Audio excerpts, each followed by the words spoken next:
हमेशा देशमय और राष्ट्र निर्माण के उपलक्ष्य में आप सभी के साथ अपने कुछ विचार साझा करना चाहूंगी। आजादी आजादी का असली मतलब वही समझ सकता है जिसने कभी गुलामी की हो। हम सौभाग्यशाली हैं कि हमने स्वतंत्र भारत में जन्म लिया। यूं तो आजादी की लो 1857 में ही जल चुकी थी, जो वर्षाल बनकर 1947 में हमारे देश को आजाद कराई। प्राचीन, मध्यकालीन और वर्तमान भारत के कुछ उदाहरणों से स्पष्ट करना चाहूंगी कि जब हम फिरंगियों के फेरे में फंस गए थे तो रंगते बसंती चोला की एक आवाज पर टोलों के टोले उमड़ आते थे और उनके वंदे मातरम के नारों से खून में आने वाला 5-5 डिग्री का तूफान अंग्रेजी शास्त्रों की जड़ों में तूफान ला देता था। लोग मर जाते थे, मिट जाते थे, फांसी पर चढ़ जाते थे, क्योंकि वो अपनी देशभक्ति साबित कर रहे होते थे, क्योंकि ये उसके दौर की देशभक्ति की कसौटी थी। उसके बाद 62, 65 और 71 के युद्धों में अपना सुहाग गवा देने वाली औरत जब घर के हालात ये हो जाया करते थे कि प्यार भी भरपूर गया, मांग का सिंदूर गया। प्यार भी भरपूर गया, मांग का सिंदूर गया, नन्हे नौनी हालों की लंगोटियां चली गई, छोटी छोटी बेटियों की चोटियां चली गई। बाप की कमाई गई, भाई की पढ़ाई की एक ऐसा विस्फोट हुआ, पता चला ही नहीं पूरे जिस्म की ही गई, बोटियां चली गई। पर आपके लिए तो सिर्फ एक आदमी मरा है साहब, किंतु मेरे लिए तो मेरे घर की रोटियां चली गई, मेरे लिए तो मेरे घर की रोटियां चली गई वाले हालात पैदा हो जाने के बावजूद एक माँ अपने बेटे को सड़क पर दुश्मनों की धज्जियां उड़ाने के लिए भेज देती थी और पत्थर लिखाकर ये भेजा करती थी कि अम्मा ने खत लिखा है बड़े ही चाव से, पुत्र मेरे ना घबराना, 1 इंच पीछे ना हट जाना, चाहे इंच कट जाना, चाहे इंच कट जाना। इस प्रकार पूरा परिवार अपनी देशभक्ति साबित कर रहा होता था।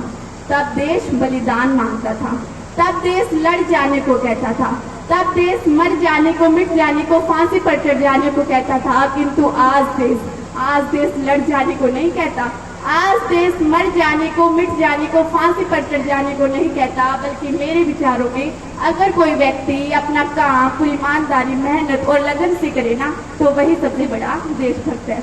मैं नहीं मानती कि फेसबुक और व्हाट्सएप की डीपी को 3 रंगों में रंगना ही देशभक्ति है।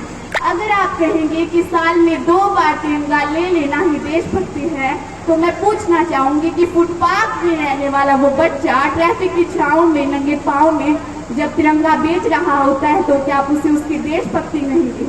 ये उसकी देशभक्ति नहीं, ये उसके पेट की भूख की शक्ति है जो उसे ऐसा करने पर मजबूर करती है। क्योंकि ना मस्जिद को जानते हैं, ना शिवालों को जानते हैं, ना मस्जिद को जानते हैं, ना शिवालों को जानते हैं। जो पेट की भूखे होते हैं ना, वो सिर्फ भोजन के निवालों को जानते हैं, वो सिर्फ भोजन के निवालों को जानते हैं। अपने परिवार, अपने समाज और देश के लिए समर्पण का भाव है देशभक्ति, और हर देशद्रोही के जीवन में आने वाला तूफान है हमारी सच्ची देशभक्ति। और हर देशद्रोही ये समझ सके कि अगर तू परिंदा है तो ये आसमान तेरा है, अगर तू दरिंदा है तो ये शमशान तेरा है। भाईचारे से रहना है तो रह इस जमीन पर, वरना ये कब्र भी तेरी और ये कब्रस्तान तेरा है, ये कब्रस्तान तेरा है।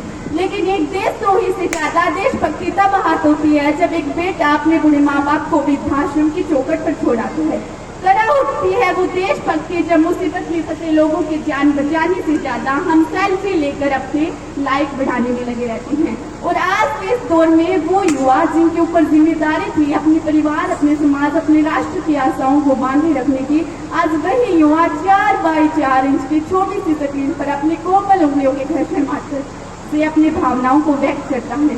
हम ना एक ऐसे समाज में जीते हैं जहाँ पत्थर की मूर्त को लगती है 56 भोग और भूखे नंगे तड़पते सो जाते हैं लोग, भूखे नंगे तड़पते सो जाते हैं लोग। मजदूर को मजदूर समझने मजबूर नहीं, गरीब को काम दीजिए दान नहीं। अगर दान देने के इच्छुक है तो जीते जी रक्त दान दीजिए और अंग दान देकर किसी को मरते देकर जीवन दान दीजिए। यही सच्ची देशभक्ति और यही सच्चा राष्ट्र प्रेम है। ना सरकार मेरी है ना रब मेरा है, ना सरकार मेरी है ना रब मेरा है, और ना ही ये बड़ा सा नाम मेरा है।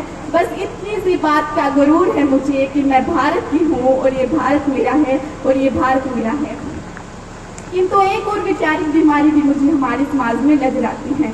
कहा जाता है हम दुनिया के सबसे बड़े लोकतंत्र हैं, जहां हिंदू पैदा होते हैं, मुस्लिम पैदा होते हैं, सिख और ईसाई भी पैदा होती है, किंतु बदकिस्मती है हम इंसान पैदा नहीं होते। बल्कि मेरे विचारों में ना हिंदू की जरूरत है, ना मुसलमान की जरूरत है। राष्ट्र निर्माण के लिए केवल अच्छे इंसान की जरूरत है, केवल अच्छे इंसान की जरूरत है। जरा सोच कर देखिए, ये पेड़ पौधे और शाखाएं परेशान हो जाए अगर प्रेम से भी हिंदू और मुसलमान हो जाएं। एक और शैक्षणिक बीमारी भी मुझे हमारे समाज में नजर आती है, वो है हमारा अंधविश्वास। और मेरे विचारों में जब तक इस देश का युवा अपनी सफलता के लिए मंदिरों में जा जाकर नारियल फोड़ फोड़ कर भगवान को रिश्वत लगाता रहेगा, तब तक हमारा राष्ट्र निर्माण संभव नहीं होगा। और